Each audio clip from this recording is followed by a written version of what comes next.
నమస్తే, welcome to Shri media. నేను మీ విష్ణుప్రియ. పూజలు, దేవుని ఆరాధనలు, దేవుని ప్రతిమలు, వీటి మీద కూడా మనకి ఎన్నో సందేహాలు ఉన్నాయి. అసలు ఇంట్లో శివలింగం ఉండొచ్చా? విష్ణుమూర్తి యొక్క ప్రతిమ ఏ విధంగా ఉండాలి? ఆ చిత్రపటం ఏ రంగులో ఉండాలి? ఏ విధంగా పూజ చేయాలి? ఇలాంటి సందేహాలు ఉన్నాయి. వీటన్నిటినీ తెలుసుకోవడం కోసం నేనొచ్చాను. మనతో పాటు ఉన్నారు కేశవులు గురుస్వామి గురువుగారు.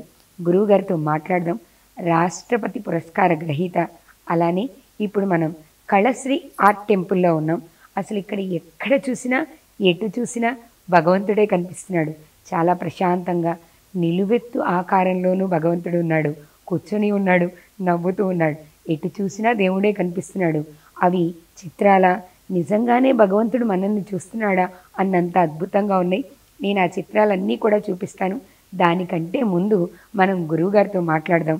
గురువుగారి దగ్గర నుంచి ఎన్నో విషయాలు తెలుసుకుందాం. ఆయన ఆధ్యాత్మిక చిత్రకారులు ఎప్పుడు మొదలుపెట్టారు, ఎలా మొదలుపెట్టారు, ఈ విశేషాలు కూడా అడిగి తెలుసుకుందాం. నమస్తే గురువుగారు. నమస్తే అమ్మ. మిమ్మల్ని కలవడం చాలా చాలా సంతోషంగా ఉంది గురువుగారు. సహజంగా ఇప్పుడు మనిషిలో భక్తి భావం పెరిగింది, దాంతోపాటు కొన్ని సందేహాలు కూడా పెరిగినాయి. మీరు ఆధ్యాత్మిక చిత్రకారులు కాబట్టి ముందుగా ఆ అంశంతో మొదలు పెట్టాలనుకుంటున్నాం గురువుగారు. మన ఇంట్లో పెట్టుకునేటటువంటి ఫోటో చిత్రపటం, ముందు వినాయకుడి గురించి వినాయకుడు మొదలు కాబట్టి విఘ్నేశ్వరుడితో మొదలు పెడదాం. విఘ్నేశ్వరుడి యొక్క చిత్రపటం ఏ విధంగా ఉండాలి అంటే, కొంతమంది విఘ్నేశ్వరుడి యొక్క వినాయకుడి తొండం కుడివైపు ఉండాలి, కొన్ని చిత్రాల్లో ఎడం వైపు ఉండాలి, ఇలానే ఉండాలి అని కొన్ని నియమాలు కొన్ని చోట్ల చెప్తున్నారు. అది అసలు ఎలా ఉండాలి, ఎటువైపు ఉండాలి? మీరు చేసిన చిత్రాల్లో దేనికి ఎక్కువ ప్రాధాన్యత ఇస్తారు? తప్పకుండా. ఓం లం లంబోదరాయ నమః, ఓం గం గణపతి అయి నమః. కళాశ్రీ ఆర్ట్ టెంపుల్లోనికి సుస్వాగతం. నేను మీ కేశవుల గురుస్వామి.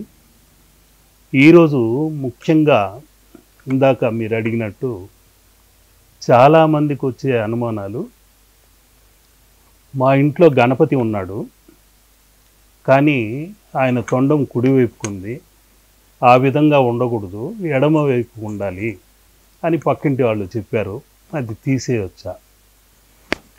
కొందరు తీసుకుపోయి టెంపుల్లో కూడా వదిలేసి వచ్చేస్తుంటారు. ఆ విధంగా కాకుండా ఏ విధంగా ఆయన తొండం ఉండాలి, మీరైతే కరెక్ట్గా చెప్పగలరు, చెప్పండి అంటూ వస్తుంటారు. అందుకు నేను 15 ఏళ్ల క్రితమే కొన్ని వీడియోల్లో కూడా తెలియజేశాను.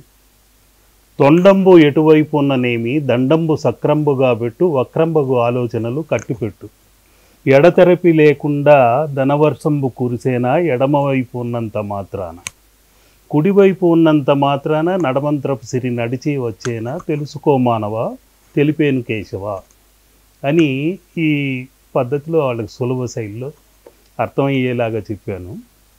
కుడివైపు తొండం ఉంటే లక్ష్మీ గణపతి అంటుంటారు, ఈ ఎడమవైపు తొండం ఉంటే మోక్ష గణపతి అంటుంటారు. ఈ కుడి ఎడమ అన్నది మనం చిత్రించుకునేది, ఊహించుకున్నది. దేవుళ్ళు అనేవాళ్ళు నేను ఈ తొండం ఇటువైపే ఉంటేనే ఆశీర్వదిస్తానని అన్నారు. కాబట్టి మీరు సహజంగా ఏ ఆలయం దగ్గరికి వెళ్ళినా ఏనుగు ఉంటుంది కొన్ని ముఖ్యమైన ప్రాంతాల్లో. ఆ ఏనుగు దగ్గరికి వెళ్ళి ఆశీర్వదించమని ఏదో రూపాయి బిల్లో, 10 రూపాయల బిల్లో ఏదో ఇస్తే ఆశీర్వాదము ఇలా అంటుందే కానీ కుడివైపుకో ఎడమ వైపుకో ఆశీర్వాదం అంటూ అందచేయదు. కాబట్టి అది ఇలాగే అందిస్తుంటుంది. ఆ ఆకాశతత్వం నుండి, ఆ దివి నుండి భూమికి చక్కటి కాస్మిక్ ఎనర్జీని తీసుకొచ్చి మన శిరస్సున సహస్రారంపై అందజేస్తుంది. అప్పుడు మనకున్న గత జన్మ పాపములు, సంచితములు, ఆగామి ప్రారాబ్ధములు, ఇటువంటివన్నింటినీ కర్మరాహిత్యం కలిగించే శక్తి ఆ తొండానికి దండం పెట్టినప్పుడు. కాబట్టి ఆ వినాయకుడి తొండం ఎటువైపు ఉన్నా పర్లేదు కానీ చిత్తశుద్ధితో ఆరాధన చేసుకోవాలి. మీరు చేయవలసిందల్లా ఆ గణపతి ముద్ర ఒకటి ఉంది, ఆ ముద్రని మనం ఇలా నమస్కార ముద్ర చేస్తూ దాన్ని ఈ విధంగా చేసి ఇలా చేసి ఆ కుడివైపు తొండంలాగా అనుకుంటూ లక్ష్మీ గణపతిని ప్రార్థించుకోవాలి. అదేవిధంగా ఎడమ వైపుకి తీసుకొచ్చినప్పుడు మోక్ష గణపతిగా ఆరాధించుకోవాలి. లం లంబోదరాయ నమః, గం గణపతి అయి నమః అనుకుంటూ ప్రార్థన చేస్తే గణపతి ఎక్కడో విగ్రహ రూపంలోనో చిత్ర రూపంలోనో కాకుండా మన మూలాధార చక్రంలోనే ఆ గణపతి తిష్ట వేసుకొని ఉన్నాడు. కేతువుకు అధిపతి గణపతి.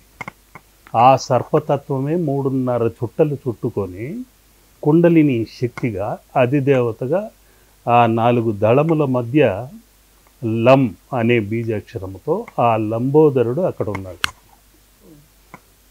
ఆయనను ప్రార్థన చేసుకోవడం వలన భూతత్వమైన మన బోన్స్, ఎముకలు కానివ్వండి, ఇవన్నీ పటిష్టంగా ఉంటాయి. కొందరికి మోకాలి చిప్పులు అరిగిపోవటము, నడుము దగ్గర ఇబ్బందులు రావటము, సరిగ్గా నడవలేకపోవటము, ఇటువంటివి జరుగుతుంటాయి.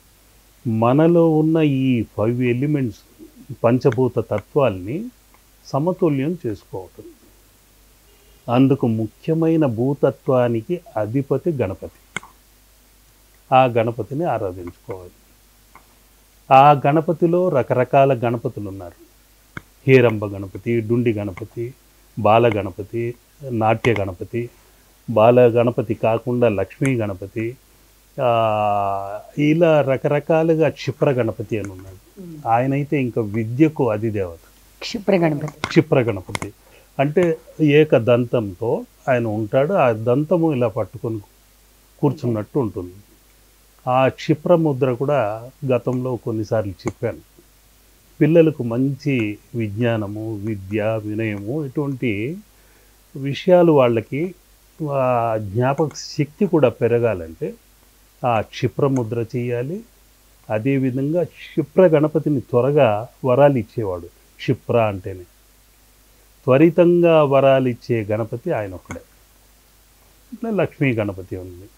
మన విశ్వాసం, నమ్మకం, ఎంత బలంగా క్షిప్ర గణపతి ఉన్నాడు, త్వరగా మనకు వరాలు ఇచ్చేస్తున్నాడు అనే మన సంకల్ప తరంగాలు ఆ చుట్టుపక్కల ఉండే ప్రాంతంలో అది విస్తరిస్తూనే ఉంటుంది.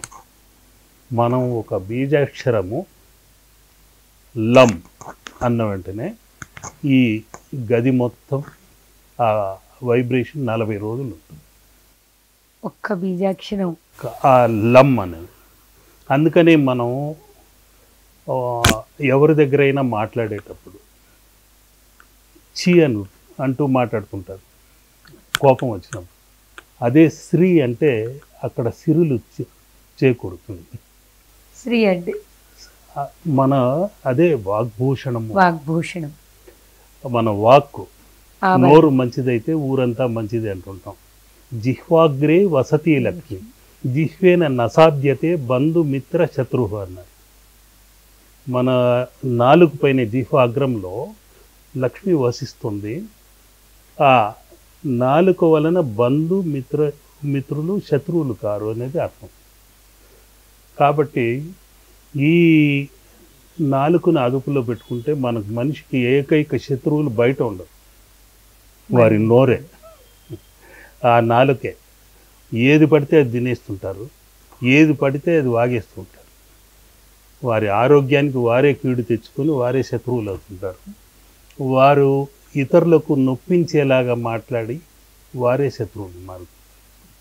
కాబట్టి ఇవన్నీ మన వేదకాలం నుండి ఇటువంటివన్నీ మన ఆచార వ్యవహారాలు, సనాతన ధర్మంలో ఉండే మర్మాలు అనేకాలు ఉన్నాయి.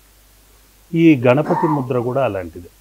ఆ గణపతి ముద్ర చేయటం వల్ల వాళ్ళకి మనకు ఈ శరీర భాగాల్లో ముఖ్యంగా ఈ అన్ని భాగాల్లోకి అన్ని వైపులా తిప్పగలిగే 360 డిగ్రీలలో తిప్పగలిగేది 2 బాహువులే, చేతులే. ఒకరికి నమస్కరించాలన్నా, ధనం లెక్క పెట్టాలన్నా, రాత రాయాలన్నా, చిత్రలేఖనం చేయాలన్నా, ఎవరికైనా దానం చేయాలన్నా, తినాలన్నా వారికి చేతులు బలంగా ఉండాలి, ఆరోగ్యకరంగా ఉండాలి. అందుకనే ఆ ముద్రలు కూడా చేయటం మంచిది. ఇదే గురుగారు ఒకసారి ఈ విధంగా నమస్కరించటము, దానిని ఇలా తీసుకురావటము, ఈ 2 తొండములు. ఇది ఈ తొండముకు ఒక పేరుంది, లాభకరి. ఇది శుభకరి. శుభకరి, కుడి లాభకరి, అంతే, ఎడమ శుభకరి. శుభకరి. ఈ 2 కరి తత్వమే, గజములే లక్ష్మికి అటు ఇటు ఉంటాయి. అవును, లక్ష్మీదేవికి ఉన్నది. ఆ 2 గజములు అమృత దారాలతో ఆ అమ్మను 2 వైపు అభిషేకిస్తుంది. అవును, ఆ మనల్ని ఆశీస్సులు అందిస్తున్నట్టు ఉంటుంది. ఆ అమ్మ కటాక్షము అందజేస్తుంది.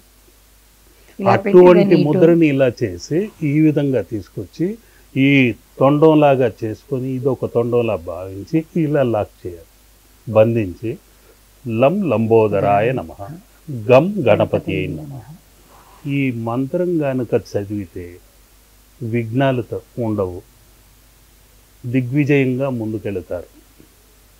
వాళ్లకు విద్యలో విజయం కలిగి తీరుతుంది, వైవాహిక ఆటంకాలు ఉండవు, సంతాన దోషములు ముఖ్యంగా ఉండవు. మన బ్రహ్మస్థానము, బ్రహ్మగ్రంథి అనేది ఆ మూలాధార చక్రానికి సంబంధించింది. సంతాన ఉత్పత్తికి కారణమైందే గర్భాశయం, ఆ సృష్టికి కారకమైంది అదే. కాబట్టి అక్కడే వినాయకుడు తిష్ట వేసుకొని ఉంటాడు. ఆ గణపతి అనుగ్రహం ఉంటేనే మనకు సృష్టి కార్యక్రమం కొనసాగుతుంది, వంశవృక్షం నిలబడుతుంది.